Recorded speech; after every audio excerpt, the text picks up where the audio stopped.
you and welcome Bill Attardi. Bill, come on. Come on, stand right here. Okay? Founder and principal, Attardi Marketing. Founder and editor of Energy Watch News.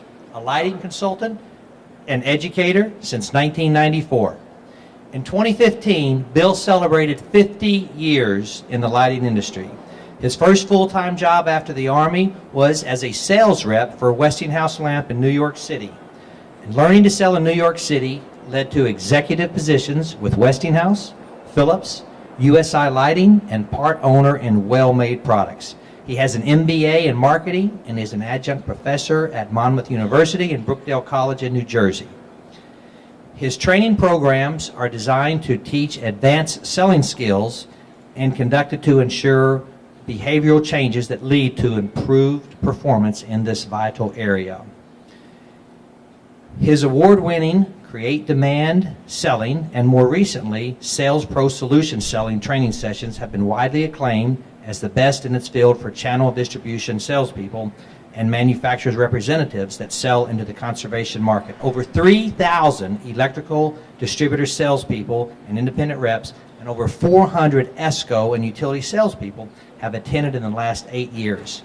AD gave Create Demand Selling their Marketing Excellent Award as the most comprehensive and effective effort focused on end users.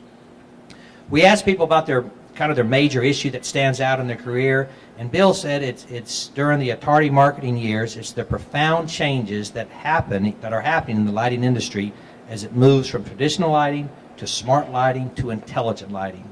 It is so dynamic that many in our industry may not adapt and will not survive. Please welcome David Attardi to give a toast.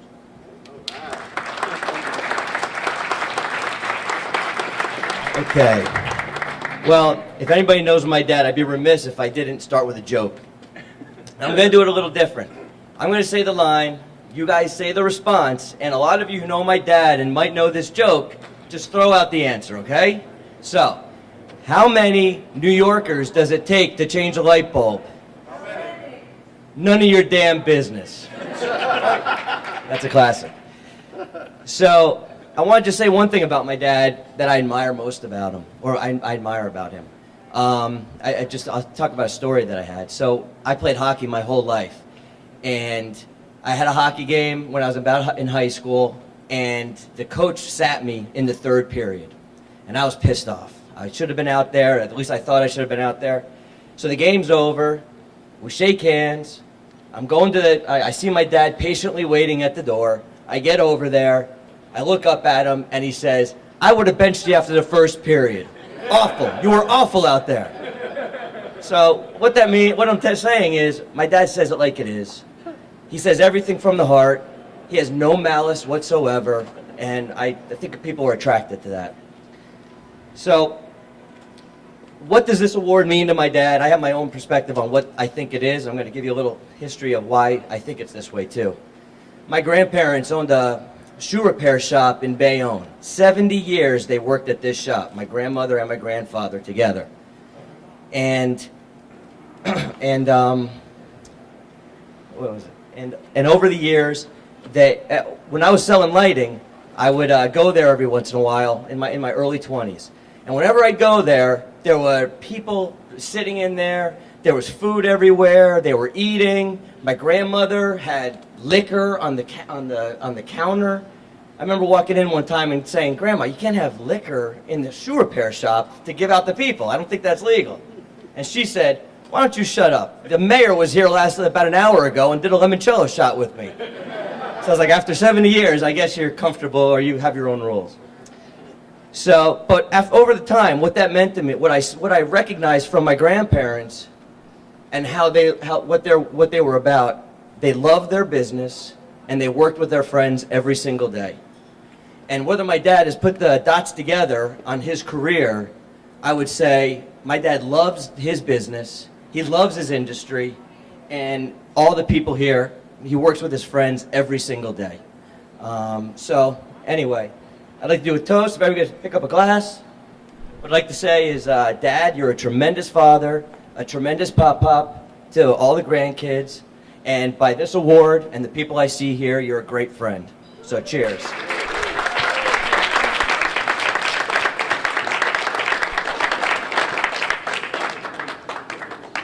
Thank you, David. I'm really proud of that guy, by the way. You know, this is familiar because I started selling Westinghouse light bulbs in an alley in New York City, and here I am, you know, 100 years later. I don't know why I'm getting this award, to tell you the truth. You know, I guess if you live long enough, you get every award, right? Let me see, get a count. How many besides Bill Brown saw the Cubs win a World Series? Anybody here? I want to raise a hand. Anybody? Just Bill Brown's the only one? Well, I got to tell you, I'm a big Yankee fan, and even if the Cubs play the Yankees in the World Series, I'm rooting for the Cubs. I hope everybody here roots for the Cubs this year. In my lifetime, they gotta, you know, I keep thinking about someone stepping up and saying, is there anybody that objects to this nomination? Speak now or hold your tongue, okay? I'm waiting for 20 of my friends out there to jump up and say I don't deserve it. Anyway, I think about what George Burns said. Remember? He said, I don't deserve this award, but I don't deserve arthritis either, but I got it. This is a very important night for me because I enjoy being here with friends and family. I'm all about friends and family. And I think everybody here can always point to what the beginning was. And for me, the beginning was my mom and dad. They hardworking, middle class, owned a shoe repair shop, worked hard every day. And I still remember my mom saying, you're going to get a good education whether you like it or not. And then it's up to you. And the only thing they basically said is, pick something you really are good at, something you like to do, and work hard at it. And that's what I tell my grandkids. I say, get a good education and get in lighting, okay? You know, one of the things, I got two moments I'd like to share with you if I can.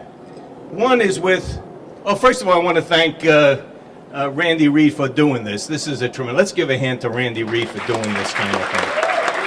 And also to Paul Pompeo here, and where's Donnie Wall? This is a very nice thing for Randy and his people to do for the industry, and I hope you continue it, Randy, because a lot of people that spent a lot of time in this industry and deserve this kind of honor, so I thank you very much. And I want to thank my friends for being out here, because I'm all about family and friends. The two moments I want to share with you is one with my mentor and friend, Jack Briety. Most of you know Jack, and he suffered with cancer in his later years. But one day, he had an operation in his shoulder. And I went to see him in New York City. And he was just getting out of the operation. And the nurse came up to me and said, "Who are you?" I said, "I'm his brother. I just came from Arizona. I'm here to see my brother Jack." And he took me into the post-op. And there was Jack laying on the gurney. And he's looking up at me. He says, "Oh, hey, Attardi, how you doing?" He says, "Did you hear the one about the guy that went into the shop and he's telling me a joke? Here he is just out of operation and he's telling a joke." And that hit me because that's what he was all about. Sense of humor, great storyteller, could tell anybody, make anybody laugh, and that's what life is a little bit. The second most important moment, I think, not most important, but a second moment I'd like to share with you is with my son David. He asked me about when my family came to this country. And in 1904, I had 4 grandparents, 4 that came from Sicily. You got a problem with that? Anybody? They all came at the same time. And then my father was born. And then my grandson was born, and it was David's son. And at the baptism, the family got together, and some 200 people in the room. And he welcomed the family and said, "Listen, I just heard from my father that the family came in 1904, and that we have the oldest of the 4 generations of Attardis here tonight." He said, "My grandfather, my father, his grandfather is the oldest of the 1st generation. I'm the oldest of the 2nd generation. His brother Bill is the oldest of the third generation.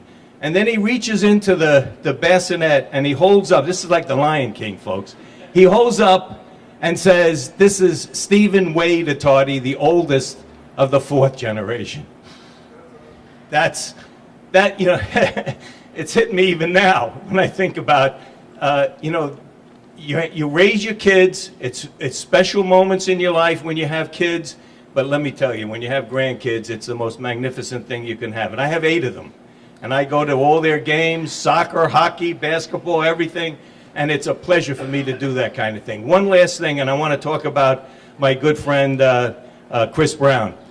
You know, he's Illumageddon, he's Disintermediation. He's got names you can't believe, you know. His latest one is Illumatunity. Okay. We gave a presentation, just very quickly, we gave a presentation at IMARC a couple of weeks ago. And we sat down afterwards and he said to me, "Attardi, you know, in a lifetime, okay, pick a time frame when you were the happiest, when things kind of all pulled together for you, okay? When was that time for you?" And we both agreed, both together, and we don't agree all the time, but we agreed on this one. We said, "You know something? The best time right now is right now." And I wish every single one of you that the best time in your life is right now. Thanks.